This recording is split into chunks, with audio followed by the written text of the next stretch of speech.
made the front cover of Melody Maker magazine. They've also been reviewed in People and Billboard. When they tour, Skinny Puppy manages to sell out medium-sized clubs and concert halls from Munich to Montreal. But this is no ordinary rock band.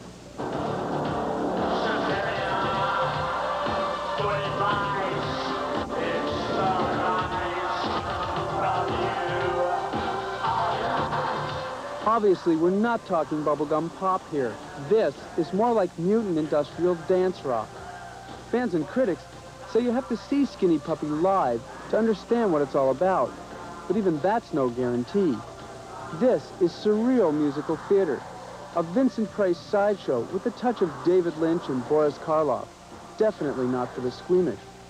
If you thought Alice Cooper was over the edge, Skinny Puppy are light years beyond the godfather of shock rock. There's two sides to it. There's the musical side of it, which is very experimental and not geared towards a rock format, generally. And then when we get into the live shows, there's more of an atmosphere of wanting to gear towards a theatrical performance or a statement. Something that's, you know, each time we'll take a different kind of stance, you know, but it's usually a fairly theatrical one.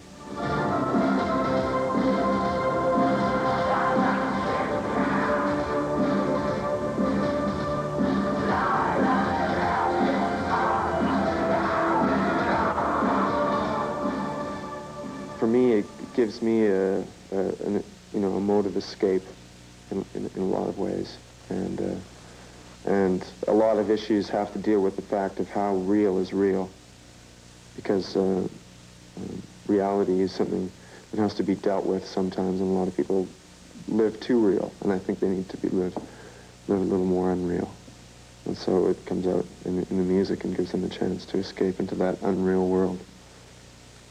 So maybe that's the theme. Right now, Skinny Puppy are in this Vancouver studio working on their 4th album. It's an unusual process that they compare to abstract painting.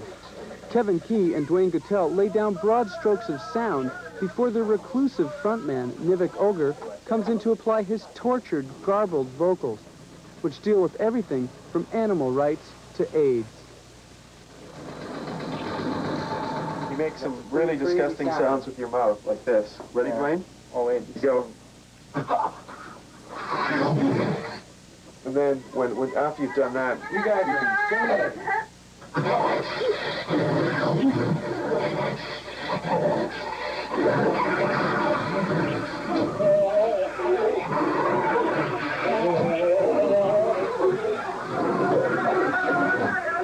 You guys are crazy.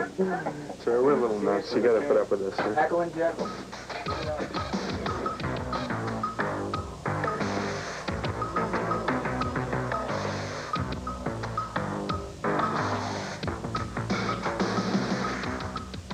The Skinny Puppy sound was born 5 years ago when Key and Ogre, bored and flirting with what they called self-destructive behavior, started experimenting for their own amusement. Incredibly, their warped fascination with horror movies, combined with a ghoulish sense of humor, led to an original sort of music that struck a nerve all over the world.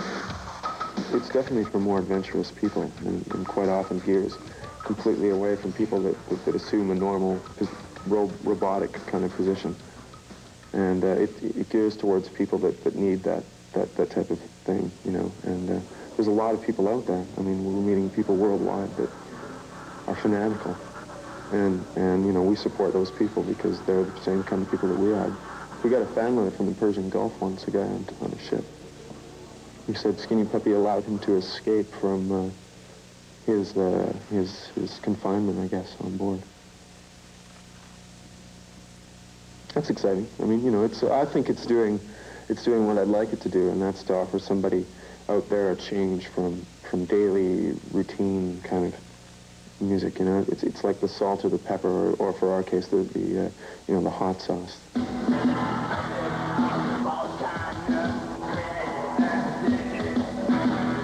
Skinny Puppy's been most successful in Europe and America, where, believe it or not, they hit top 10 on Rolling Stone's dance charts. Their low-budget, highly disturbing videos are hot stuff in big city dance clubs. although most music television programmers have banned them. And Tipper Gore's conservative watchdog group, Parents Music Resource Center, has gone after them, suspecting subliminal messages in Skinny Puppy's music. Could it be Satan worship? We love sending out secret messages. None of them are satanic, though. We send out lots of backwards, you know, flip it around and spin it backwards, and, you know, I mean, that's all part of the fun, really. But nothing gears towards any serious kind of mass.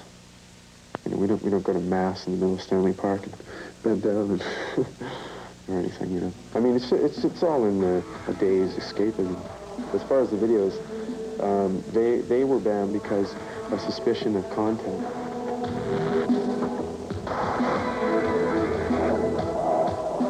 The fact that Skinny Puppy are on the censorship hit lists isn't really surprising. Skinny Puppy's mind-numbing music could easily be perceived as the result of some kind of strung-out heroin scene. Kevin Key says it's just the opposite. That's just one of those National Enquirer kind of things. Because I've never personally, I know that other people in the band have never done heroin. I think that's a bad scene. I wouldn't want to get involved in it. I think Skinny Puppy, if anything, is a replacement for that. Skinny Puppy have already made one film. This hellish concert production called Ain't It Dead Yet. Hard to believe, but the future could get even more bizarre. They're talking about expanding their horizons, evolving Skinny Puppy into a kind of post-apocalyptic multimedia circus. Don't say you weren't warned. We've always wanted to do our own horror movie with Ogre as the lead mute, and each of us playing our own mute parts and doing a really surreal kind of a weird play or something like that. I think that'd be fun. I mean, we've done step one of what we've really set out to accomplish. We're really going to, you know, try and expand it into a lot of different areas, and hopefully it'll be as successful as this.